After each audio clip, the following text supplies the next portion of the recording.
오늘 본문 글이 길지 않습니다. 저와 여러분이 함께 다시 한번 21절부터 23절 말씀 읽어보도록 하겠습니다. 읽습니다. 시작. 그 후에 그들이 왕을 구하거늘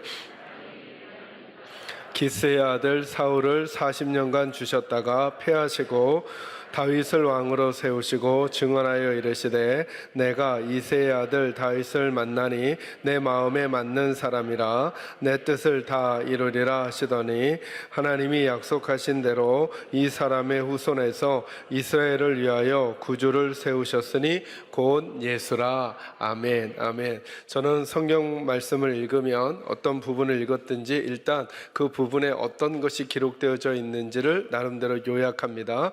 여러분도 오늘 21절, 22절, 23절 읽으셨죠?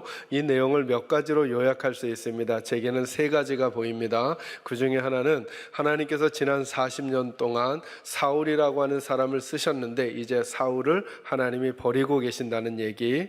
두 번째 얘기는 그 대신에 하나님께서 다윗을 바라보시는데 다윗이 하나님의 마음에 매우 맞는 사람이라고 하는 이야기를 오늘 22절이 담고 있고요. 그리고 22절 중반부 이후부터는 하나님께서 하나님의 맞는 마음에 맞는 사람을 통해 하나님의 일을 이루어 가신다라고 하는 내용이 오늘 본문에 나오고 있습니다. 그럼 오늘 본문 말씀을 더 깊게 저희가 묵상하기 전에 하나님은 어떤 일을 버리시기도 하고 하나님의 마음에 맞는 사람을 찾으시는구나. 그리고 그 하나님의 마음에 맞는 사람을 통해 하나님의 일을 행하시는구나를 저와 여러분의 마음에 품어놓을 필요가 있겠습니다. 오늘 저희가 좀 더 나눌 이야기는 이것입니다. 그렇다면 하나님의 마음에 맞는 사람이라는 게 무엇인지를 한번 알아보려고 하는 것입니다. 저는 우리 계산제일교회 식구들이 하나님의 마음에 맞는 분들이 되기를 주의 이름으로 축원합니다. 그러면 하나님이 그 사람 쓰실 거거든요. 하나님의 마음에 맞으면 하나님이 그 사람의 편을 들어 주실 거거든요. 그런데 이제 우리들의 씨름은 이거예요. 도대체 어떤 사람이 하나님의 마음에 맞는 사람이냐라고 하는 것이죠. 올 1년을 부르심에 합당하게 저희가 살아가길 원해요. 합당하다는 게 무엇일까를 오늘 본문을 통해 여러분과 나누려고 하는 것입니다.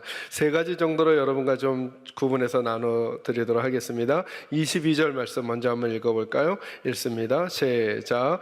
패하시고 다윗을 왕으로 세우시고 증언하여 이르시되 내가 이새의 아들 다윗을 만나니 내 마음에 맞는 사람이라 내 뜻을 다 이루리라 하시더니 아멘. 첫 번째는 이거 한번 따라합니다. 하나님의 평가가 있습니다. 여러분, 저희가 하나님의 마음에 합당한 사람으로 살아가려면 먼저 뭘 기억해야 되냐면 하나님의 평가가 있다는 것을 기억해야 됩니다. 저는 오늘 본문을 묵상하는데 제일 강하게 온 것이 그것입니다. 하나님이 평가하고 계시는구나. 그냥 사람들끼리 다 사는 것 같은데 하나님이 사울을 평가하시고 그리고 다윗을 평가하고 계시는구나 라고 하는 것을 제일 강하게 깨닫게 되었습니다. 그러니 사울을 평가하시고 다윗을 평가하셨으니까 저와 여러분도 평가하실 게 당연한 일이 되겠죠. 그래서 자연스러운 물음을 한번 우리에게 한번 물어보는 것입니다. 나는 요즘 하나님께 어떤 평가를 받을 사람으로 살아가고 있는가를 한번 점검하는 것입니다. 여러분, 하나님의 평가라 함을 마음에 떠올릴 때 자연적으로 대비되는 평가가 하나 있습니다. 사람의 평가죠. 그러니까 사람은 이렇게 살아갈 경향이 매우 많다는 거예요. 어떤 사람은 사람의 평가를 중요하게 여기면서 살아가는 사람이 있는가 하면 어떤 사람은 하나님의 평가를 중요하게 여기며 살아가는 사람이 있을 수 있다는 거예요. 어떤 것이 그런 모습인가는 두 번째에서 다루도록 하고요. 제일 먼저는 뭘 기억하는 거냐면 우리를 향한 하나님의 평가가 있을 것이다 라고 하는 사실 그 자체를 기억해 놓는 거예요. 여러분, 본문 말씀을 표시하시고 마태복음 25장 말씀을 한번 찾아보시기 바랍니다. 25장 31절에서 33절 말씀, 신약성경 44쪽 그 어간에 기록된 말씀입니다. 마태복음 25장 31절에서 33절 말씀 같이 한번 다 읽어볼까요? 읽습니다. 시작.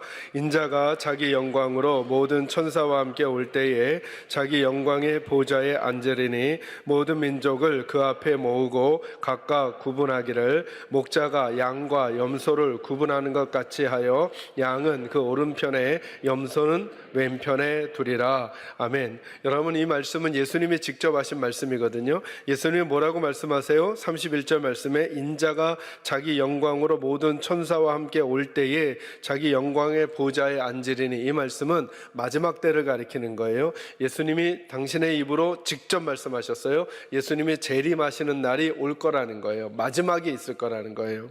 저와 여러분이 막 그냥 정신없이 이 땅을 지금 살고 있잖아요.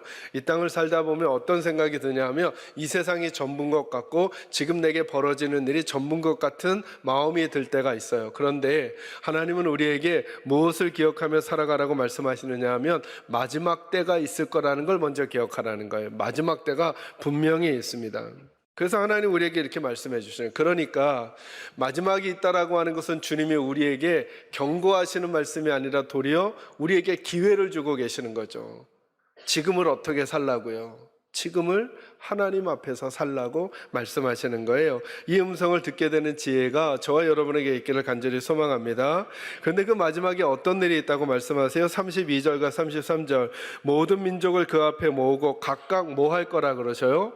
구분할 거라고 말씀하세요. 여러분, 구분한다는 게 뭐예요? 구분을 하려면 그 전에 해야 되는 사전 작업이 하나 있어요. 그게 뭐예요? 평가죠.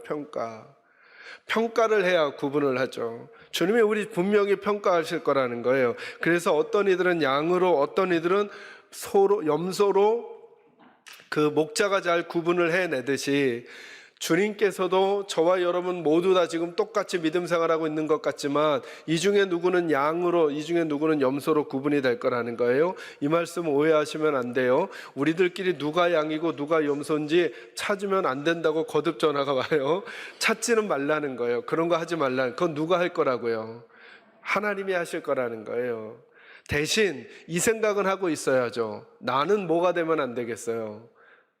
나는 염소가 되지 않도록 하는 마음이 우리에게 필요하다는 거예요. 그러려면 뭘 기억하냐면, 하나님이 우리를 평가하는 때가 오는구나. 이 사실을 저와 여러분이 잊지 않고 살아가셔야 돼요. 올 1년을 살면서, 그리고 이번 한 주간을 살면서 여러분의 마음 속에 그 마음이 꼭 드시기를 바라요. 그래, 하나님이 나를 평가하실 거야. 나를 평가하실 거니까 절대로 하나님 앞에서 함부로 살지 않아야 되겠다라고 다짐하는 지혜가 저와 여러분에게 있기를 주의 이름으로 축원합니다. 두 번째 말씀은 이거예요. 다시 본문으로 돌아오셔서 21절과 22절 말씀 읽습니다. 시작. 그 후에 그들이 왕을 구하거늘 하나님이 베냐민 지파 사람 기스의 아들 사울을 40년간 주셨다가 패하시고 다윗을 왕으로 세우시고 증언하여 이르시되 내가 이새의 아들 다윗을 만나니 내 마음에 맞는 사람이라 내 뜻을 다 이루리라 하시더니. 아멘. 두 번째 말씀을 이거 한번 따라할까요? 하나님께 구별되어야 합니다.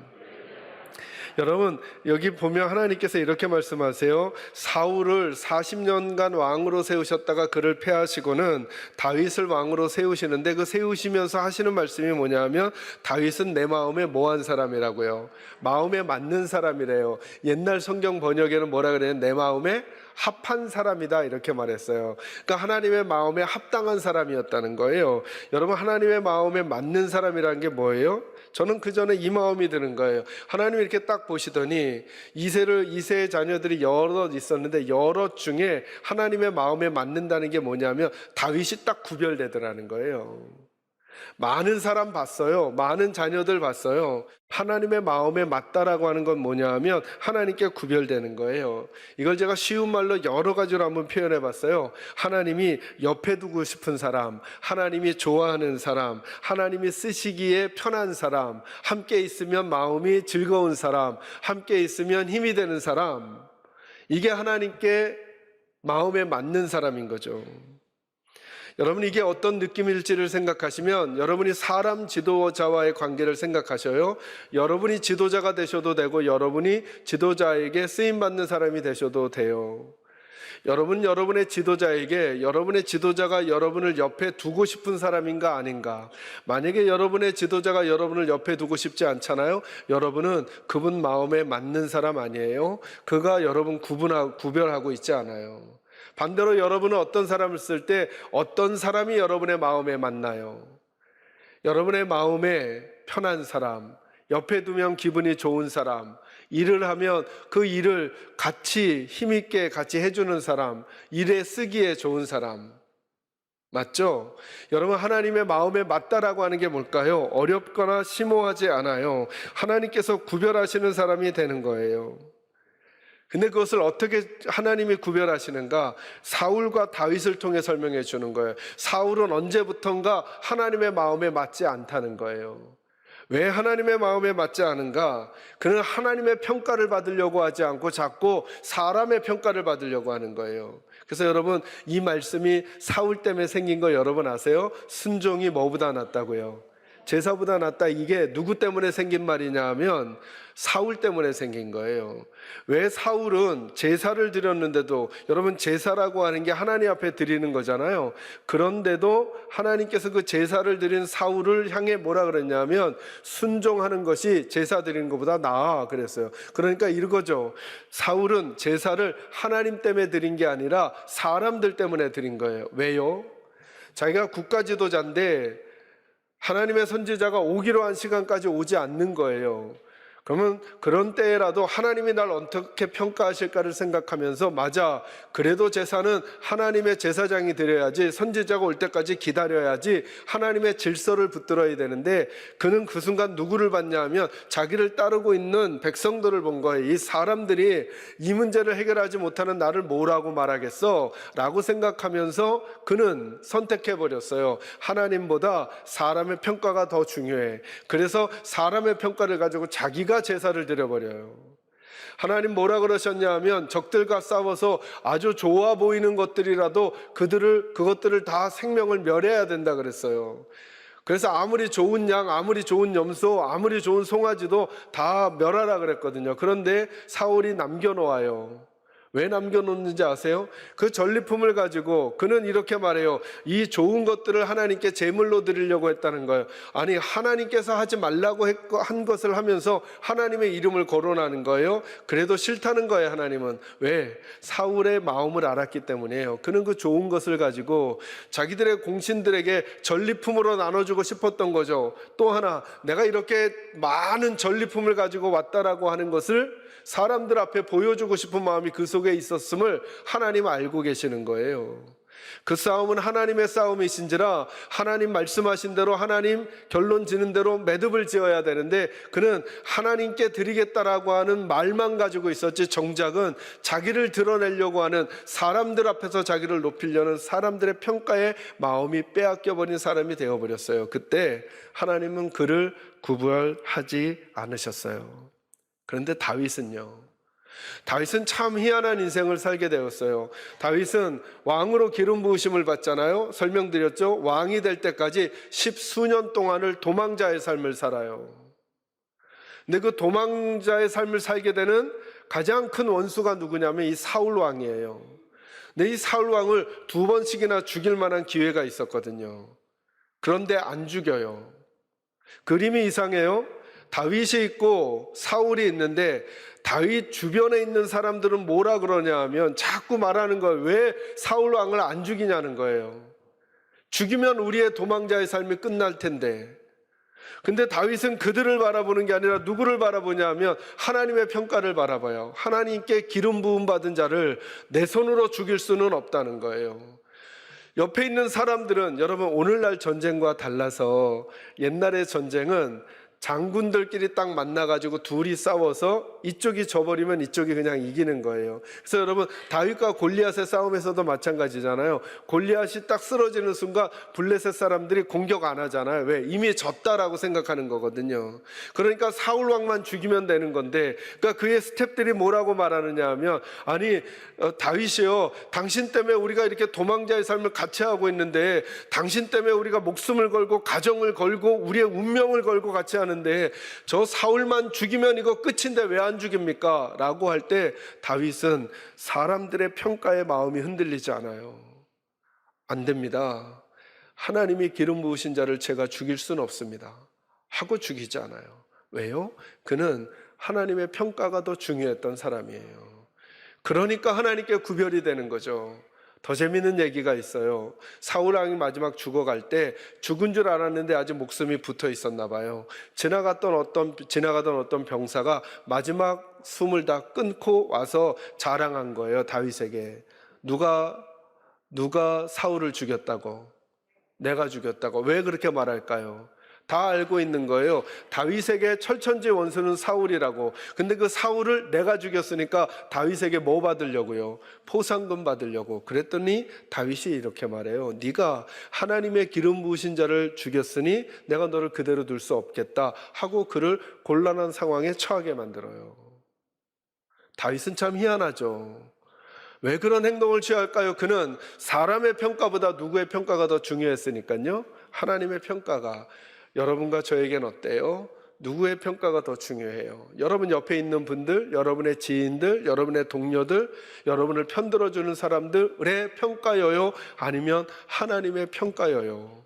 하나님께 구별되셔야 합당한 삶을 살게 될 수 있을 거예요. 저와 여러분에게 그 지혜가 있기를 간절히 소망합니다. 그래서 여러분 나중에 한번 사무엘 상하, 열왕기 상하 성경을 읽어보시면서 이런 관점을 한번 읽어보세요. 거기 두 가지 길이 나와요. 하나님이 이렇게 설명하시는 거예요. 하나님 앞에 착하고 좋은 왕들, 정직하게 살아가는 왕들을 설명할 때 뭐라고 설명하냐면 하나님이 누구를 기준으로 삼냐 하면 다윗을 기준으로 삼아요.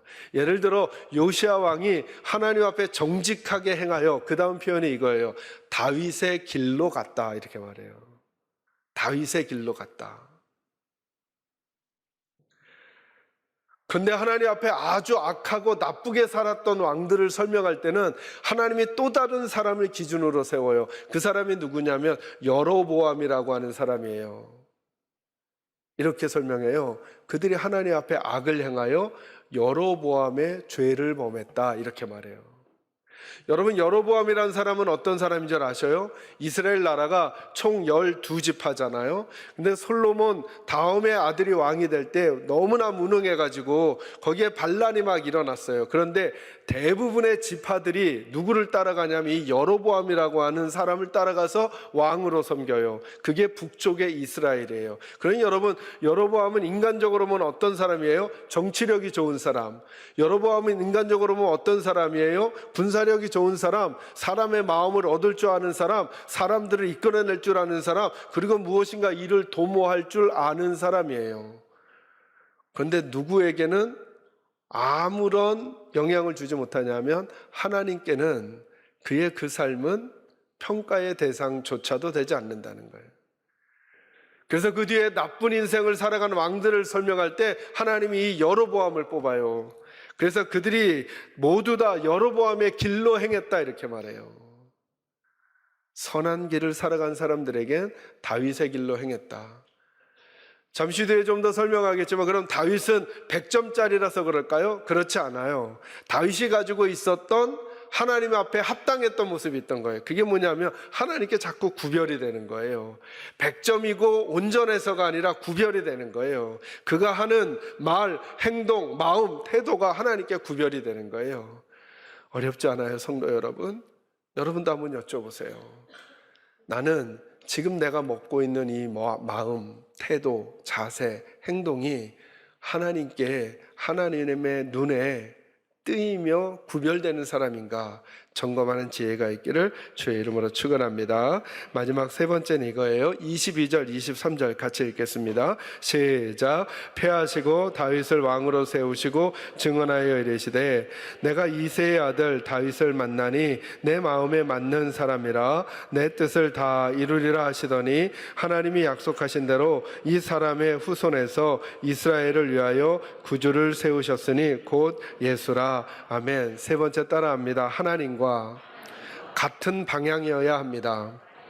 여러분, 하나님의 마음에 합하다, 하나님의 마음에 맞다라고 하는 게 뭐냐 하면 하나님과 같은 방향이라고 하는 거예요. 하나님께서 다윗을 향해 말씀하셨어요. 너는 내 마음에 맞는 사람이야. 여러분, 이 맞는다라고 하는 게 무슨 뜻이에요? 100점짜리가 아니라는 거예요. 왜? 100점짜리가 아닌 건 우리가 어찌 아냐면 다윗의 인생을 보면 알아요. 그래서 우리 어머니 아버님들 가끔 그런 기도 하잖아요. 우리 아들이 우리 딸이 다윗과도 같은 사람이 되게 해주세요. 절대 다윗과도 같으면 안 되는 거 여러분께 설명드렸잖아요. 그죠? 그는 거짓말해요. 그는 속여요. 부하를 죽여요. 간음해요. 만약에 오늘날의 기준으로 따지면 다윗은 이 땅에 다시 그 공동체의 지도자가 될 수 없는 사람이었어요. 그죠? 근데 왜 하나님은 그에 대해서 이런 평가를 하는 걸, 왜 하나님의 마음에 맞다라고 하는 걸까요? 저는 이 부분이 저와 여러분이 좀 더 고민해야 될 부분이라고 생각해요. 여러분, 목사님, 다윗의 좋은 점만 닮으려고요. 뭐 이런 말씀 하실 수 있지만, 그렇게 따지면 깍두기 아저씨들도 본받을 점 있다고 제가 말씀드렸죠. 깍두기 아저씨들의 최대의 본받을 점이 뭐예요? 의리잖아요. 네. 그들은 의리를 위하여 자기 목숨도 아끼지 않아요. 우리가 보일 수 없는, 그렇다고 해서 우리 자녀들이 깍두기 아저씨처럼 되게 해주세요, 이렇게 말하면 안 되는 거잖아요. 성경은 그런 얘기를 해주시려는 게 아니에요. 그렇게 우리가 보기에도 온전하지 않은 모습이 있는 다윗임에도 불구하고 하나님이 그 다윗 포기하지 아니하고 하나님의 사람으로 써주셨다는 거예요. 그러니 저와 여러분의 인생 가운데도 다윗처럼 살인하거나 간음하거나 속여서 남을 죽인 일까진 아닌 상황에 있는 우리들이잖아요. 그죠? 그러니 우리들의 인생도 누구 손 안에 붙들리면, 하나님의 손 안에 붙들리면 새로운 인생과 새로운 걸음이 가능할 거라는 거예요. 누구 때문에? 하나님 때문에. 그러니까 다윗 붙들라는 걸까요? 하나님 붙들라는 걸까요? 그러니까 하나님 붙들라는 거예요. 그러니까 우리 아이들을 위해서 기도할 때도 하나님, 다윗을 버리지 아니하시고 쓰신 하나님이 우리 아이들의 하나님이 되어주세요. 다니엘을 포기하지 아니하신 하나님이 우리 아이들의 하나님이 되어주세요. 이렇게 기도하는 거죠. 그래야 그들의 인생이 진짜 변하는 거예요. 그러면서 한 번 더 생각해 보는 거예요. 그렇다면 하나님의 마음에 맞다라는 게 뭘까? 이런 거죠. 하나님께서 다윗을 보니까 다윗도 실수하고 넘어져요. 완벽해서가 아니에요. 100점짜리여서가 아니에요. 그런데도 그는 넘어지고 쓰러지더라도 방향이 어느 방향이라는 거예요. 계속 하나님 방향이라는 거예요. 저는 이 말씀이 너무너무 위로가 돼요. 왜냐하면 저와 여러분도 실수할 수 있잖아요. 그죠? 때로 판단을 잘못할 수 있잖아요. 그죠? 때로 잘못된 일을 할 때가 있잖아요. 그죠?